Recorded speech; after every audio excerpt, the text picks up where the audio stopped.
ফাটিয়ে দিয়েছিস অমল। এরকম চলতে থাকলে তো আমাদের থিয়েটারের আগে কেউ যেতেই পারবে না।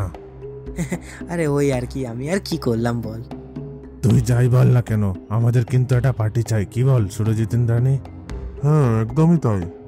হ্যাঁ, ওর একার জন্য তো সব শো হিট, আমরা তো কিছু করি না যেন।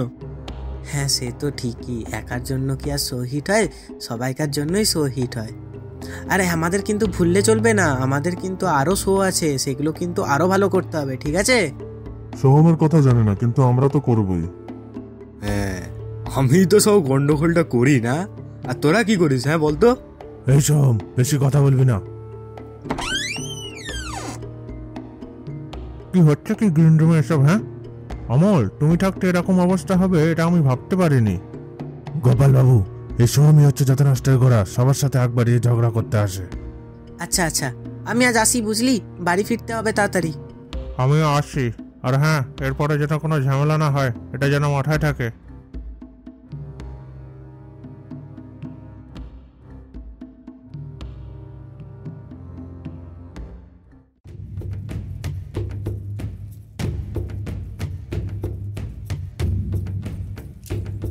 বলছি দাদা, এখানে কি হয়েছে?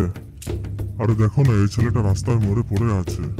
কি অবস্থা বলুন তো, আজকাল সবার কি যে হচ্ছে কে জানে। ঠিকই বলেছ। কই দেখি একটু, সরুন তো একটু।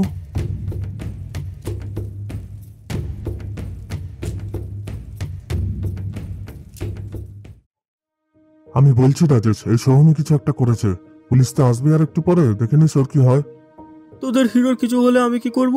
আমি তো এসবের কিছুই জানি না, আমি তো এখনই জানলাম। আগে পুলিশ আসুক, তারপর সব জানতে পারা যাবে।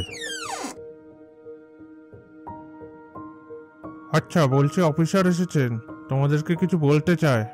আচ্ছা, এই যে ছেলেটা, কি নাম যেন? স্যার অমল। হ্যাঁ, ও তো কালকে রাত্রে রাস্তাতেই মরে পড়েছিল, আর শুনলাম নাকি এখান থেকে বেরোনোর পরেই ঘটনাটা ঘটে। তাই আমার কাছে তোমরা সবাই কিন্তু সাসপেক্ট, আর আমি না বলা পর্যন্ত এই শহর ছেড়ে কোথাও বেরোবে না। স্যার, আমি বলছি এই সোহমেরই কিছু একটা হাত আছে এটাতে। সে কার হাত আছে আর কার পা আছে সেটা বার করার দায়িত্ব কিন্তু আমাদের, ঠিক আছে? আজকে বিকেলের মধ্যে রিপোর্ট চলে আসবে। সো কালকে সকালে কিন্তু আমি আবার আসবো তোমাদের সাথে দেখা করতে, ঠিক আছে? সবাই যেন প্রেজেন্ট থাকে গোপাল বাবু। হ্যাঁ নিশ্চয়ই, আর তাছাড়া এদের অ্যাড্রেস তো আছেই।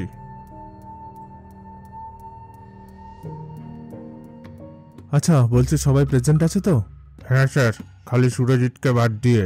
স্ট্রেঞ্জ? আচ্ছা, ওটা পরে দেখছি, আপাতত বাকিদের সাথেই কথা বলি। কিন্তু কিন্তু কি স্যার? কাল রাত থেকে তো ভেবেই পাচ্ছি না। অমলের মৃত্যুটা কিন্তু স্বাভাবিক না। গায়ে কোনো দাগ নেই, পেটে কোনো বিষ নেই। সবাইকে কি যে জিজ্ঞেস করব সেটাই বুঝতে পারছি না। ডাক্তারদের সাসপেক্ট হার্ট অ্যাটাক হয়েছে, কিন্তু আমার সেটা মনে হয় না। কি বলছেন? যাই হোক, এক এক করে পাঠাও ভিতরে, কথা বলি।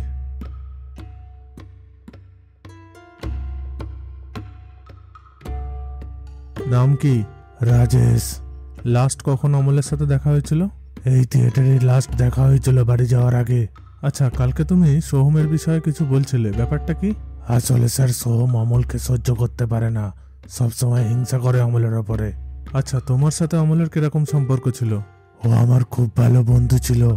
আমরা এই নাটকের দল ছাড়াও একটা রাজনৈতিক দলের হয়ে একসাথে কাজ করতাম। সেই সূত্রে আমরা খুব ভালো বন্ধু ছিলাম। আচ্ছা ঠিক আছে, তুমি এখন যেতে পারো। নাম কি? ইন্দ্রাণী। আচ্ছা, অমলের খুনেতে তোমার কারোর উপর সন্দেহ হয়? হ্যাঁ স্যার, সোহম কিছু একটা করে থাকতে পারে, কারণ ও অমলকে সহ্য করতে পারতো না। আচ্ছা, কেন ও অমলকে সহ্য করতে পারতো না?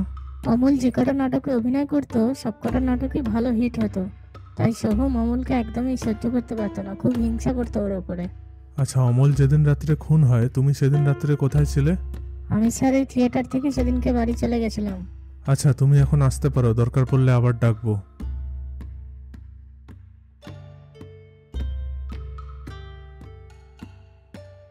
তোমার নাম কি? সোহম। আচ্ছা, কাল সবাই তোমার নাম নিচ্ছিল কেন?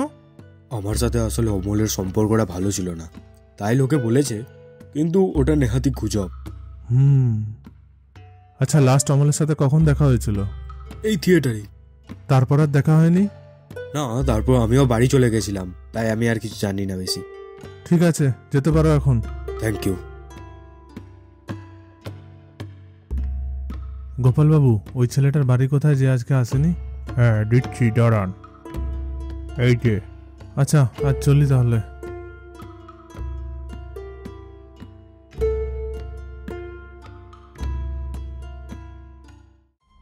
কি হয়েছে? নমস্কার, বলছি সুরজিৎ আছে বাড়িতে? কেন, কি হয়েছে? আপনি? আমি সুরজিতের মা। না তেমন কিছু না, আজকে থিয়েটারে যায়নি তো, ওখানে একটু দরকার ছিল ওর, সেই জন্যই। কি বলছেন? ও তো কালকে রাত্রে ঘরেই আসেনি। আমি তো ভাবলাম ও থিয়েটারেই আছে। হ্যাঁ, আচ্ছা আসছি আমি। আমার ছেলেটা যে কোথায় গেল।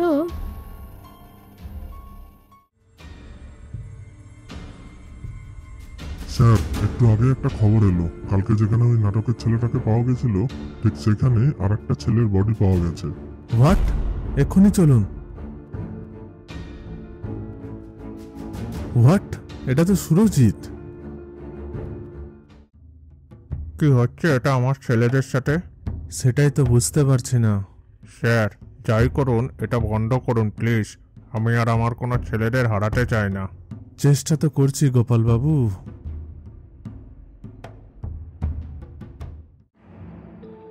কিছু একটা মিস করে যাচ্ছি।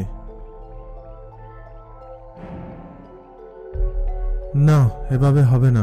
Let's restart. অমলের সাথে সোহমের ঝামেলা। সুরজিৎ আর রাজেশের সাথে ভালো সম্পর্ক ছিল অমলের, কিন্তু তার পরের দিন সুরজিতের মৃত্যু হলো। না, কালকে একবার গোপালবাবুর অফিসে যেতেই হবে।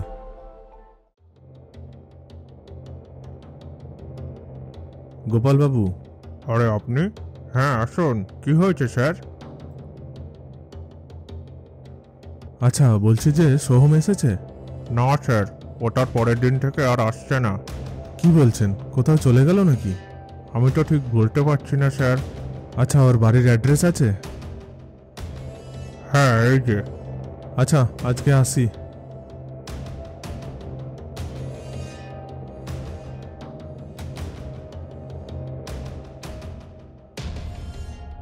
কি করছো তুমি?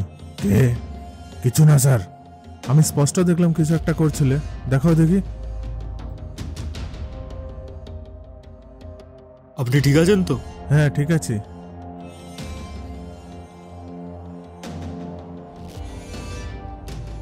কোথায় পালাচ্ছিলিস? হ্যাঁ, কোথায় পালাচ্ছিলিস? আমার এদিকের কাজ হয়ে গেছে, নোংরা জলকে পরিষ্কার করে দিয়েছি। এসবের মানে কি? হ্যাঁ হ্যাঁ, এই অ্যাম্পেলটা ফরেন্সিকে পাঠাতে হবে। ওটা সাইনাইট মানে? আর এই চিঠিতেই বা কি লেখা আছে?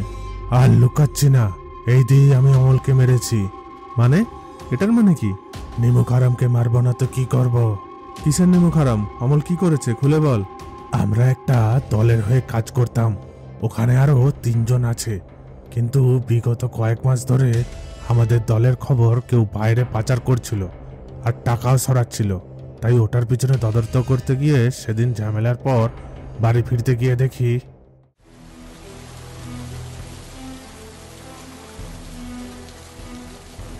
অমল, তুই এখানে কি করছিস? আর কি দিলি ওটা ওকে বল। আরে চুপ চুপ চুপ চুপ চুপ, এটা পাঁচকান করিস না।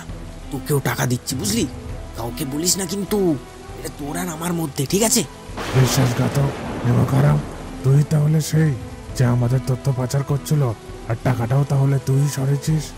আরে তোকে টাকা দিব তো বলছি, রাগ করছিস কেন এত? আর এটা তেমন কোনো ইনফরমেশনও না, বিশ্বাস কর। চুপ, আমি আর কিছু শুনতে চাই না। নিমুখ হারামদের একটাই শাস্তি।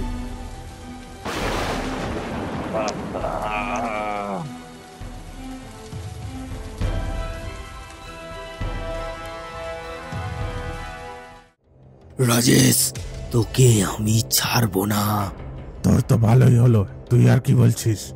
ও, আমার দাদা ছিল। আর সুরজিৎ? ওটা আমি করিনি, আমি জানি না ওটার ব্যাপারে কিছু। ওটা আমি করেছি, ওটা ছাড়া কোনো উপায় ছিল না। আমিও ওই দলেরই সদস্য, শুধু সুরজিৎই ছিল না। তাই রাজেশ যখন আমাকে অমলকে কিভাবে মেরেছে সেই কথাটা শোনাচ্ছিল, তখনই সুরজিৎ পুরোটা শুনে নেয়। তাই বাধ্য হয়ে সুরজিৎকেও মারতে হয়। আর যাতে কেউ বুঝতে না পারে সেজন্য সুরজিতের বাড়িটাও ওখানে গিয়েই ফেলে আসে। হায়, কি করলি তুই? এটা বলে দিলি? এছাড়া কোনো উপায় ছিল না। শুধু তুই কেন দোষী হবি? আমরা সবাই তো একই দলেরই, বল। ব্যাস অনেক হয়েছে, এবার তোমরা আমার সাথে যাবে। আমাকে কেউ কোনোদিন আটকে রাখতে পারেনি, আমি আবার ফিরে আসবো।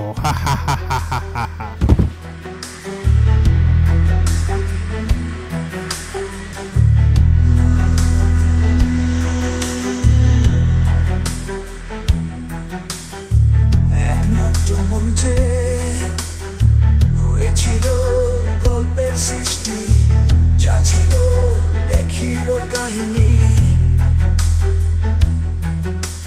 জনপ্রিয় হলো তার অভিনয়, গড়ে ওঠে কিছু শত্রুর পরিচয়।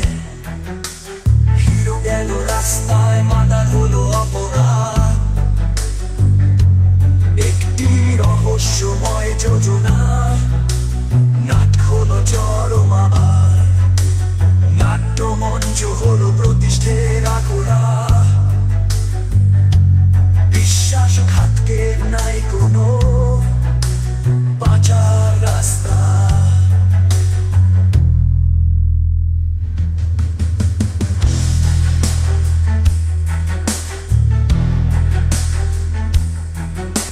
হিরো গেল রাস্তায়, মাদার হলো অপরাধ, একটি রহস্যময় যোজনা। নাট হলো চরম আবার, নাট্যমঞ্চ হলো প্রতিষ্ঠের আখড়া।